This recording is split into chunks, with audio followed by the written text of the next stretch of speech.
pendek ya.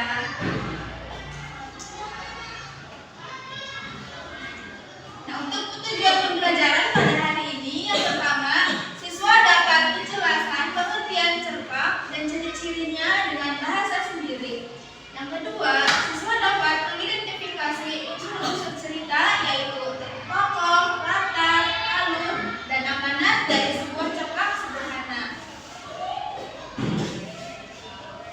Nah, sekarang udah pada tahu belum apa sih cerpak itu?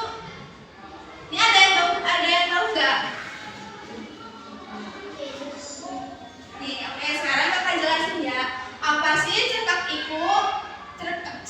Cerita cerkak yaitu cerita sing isine ringkes, prasaja lan orang butuhake waktu suwe anggone maca.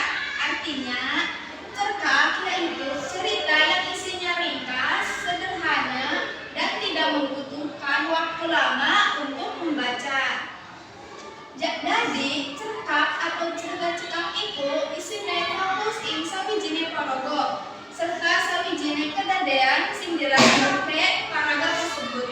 Artinya, cerkak itu isinya fokus pada salah satu tokoh, paraga itu tokoh ya, paraga tokoh serta salah satu kejadian yang dirasakan tokoh tersebut. Ingat, paraga itu artinya apa?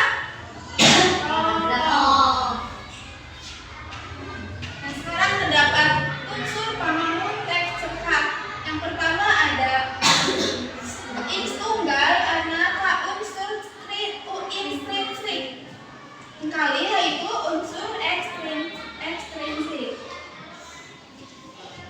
Tunggal yang pertama yaitu unsur ekstrinsik. Unsur ekstrinsik yaitu unsur pamanggung cerita kang ana sajroné cerkak kang nyungkut anane cerkak. Jadi unsur ekstrinsik adalah unsur pembangun cerita yang ada di dalam cerita cerkak yang membangun adanya cerkak. Di sini unsur intrinsik terdapat 6. Yang pertama ada tema, yang kedua latar, ketiga alur, keempat paraga lan wewatakan, kelima sudut pandang, 6 amanat.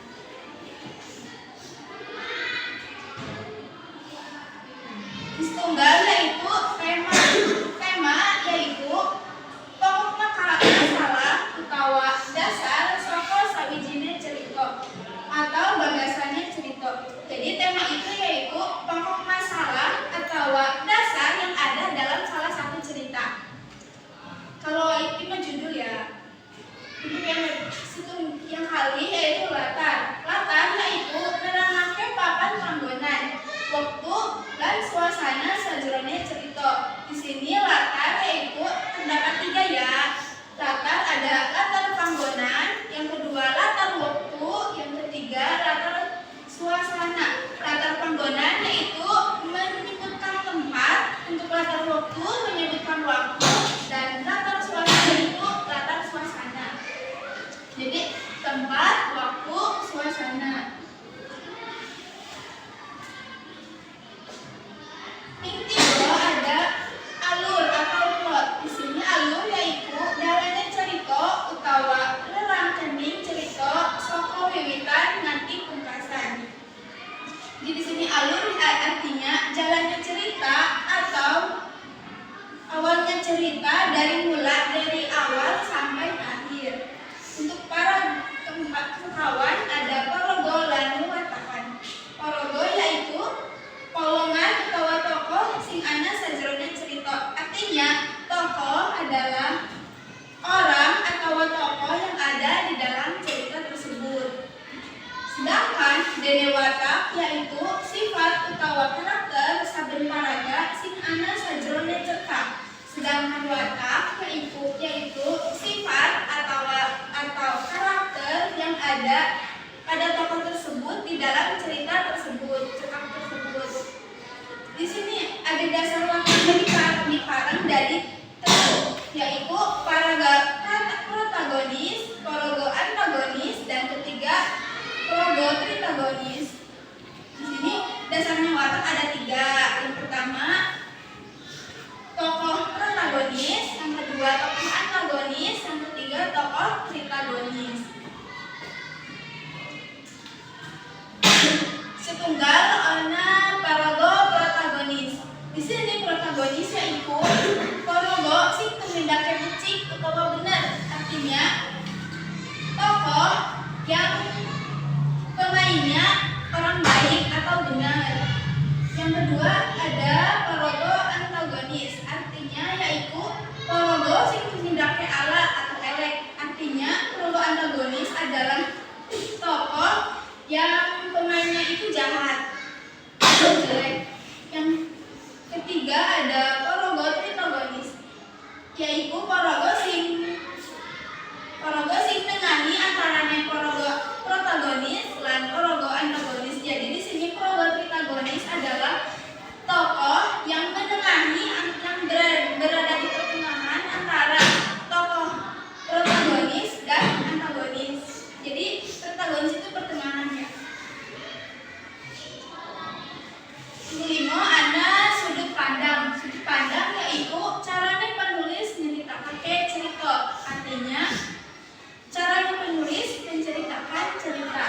Yang keenam ada amanat, yaitu pesan kang disampaikan ke penulis kanggo wong maca cerita supaya bisa jadi patuladan kanggo urip. Amanat bisa diarani pesan moral. Artinya amanat yaitu pesan yang disampaikan penulis untuk orang yang membacanya supaya bisa jadi teladan untuk supaya jadi teladan untuk si pembaca cerita tersebut. Amanat ini biasanya disebut seperti pesan moral ya. Nah, singkali ada unsur ekstrinsik cerkak. Unsur ekstrinsik yaitu unsur pamangkunan cerkak kang ana ing sajabane cerkak. Ora duweni gegayutan langsung marang pamangkunan cerkak. Artinya unsur pembangun cerkak yang ada di selain cerkak tidak mempunyai hubungan langsung dengan pembangunnya cerkak. Unsur ekstrinsik ing antarane yaitu ana telu. Ing setunggal nilai sajroning cerita terdapat agama, budaya, politik, dan ekonomi. Ing kalih yaitu pengalaman uripe pengarang. Artinya pengalaman dari hidupnya pengarang cerita tersebut. Yang ketiga yaitu kahanan sosial nalika cerkak dianggit. Di sini terdapat dari kejadian sosial ketika cerkak ditulis atau ditulis.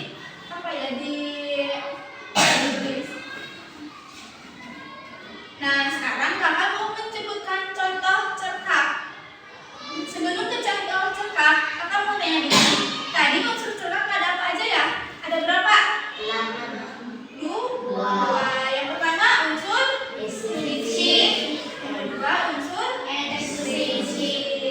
Oke, untuk unsur sekarang kakak akan mempunyai cerita cerkak atau cerita cerkak. Nih, ing sawijining dino ana lan kancane Bima. Sebelumnya kalian pada ngerti nggak? Ya nanti kakak translate. Ing sawijining dino ana lan kancane bagi Bima lagi dolanan alun-alun. Dina kuwi ana pasar malam. Mula suasana rame banget. Ana tuku balon warna abang.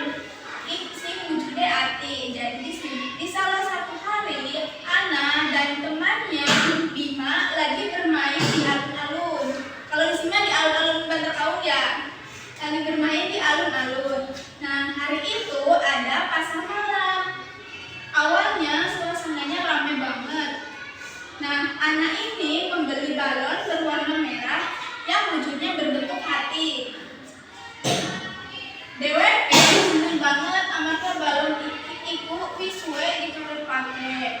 Nanging nalika lagi mlaku, tali balone ora sengaja kecantol tangan bocah cilik sing mlayu. Balone kumpul munggah mayang langit. Ana langsung sedih lan menangis. Artinya, tapi ketika anak lagi berjalan,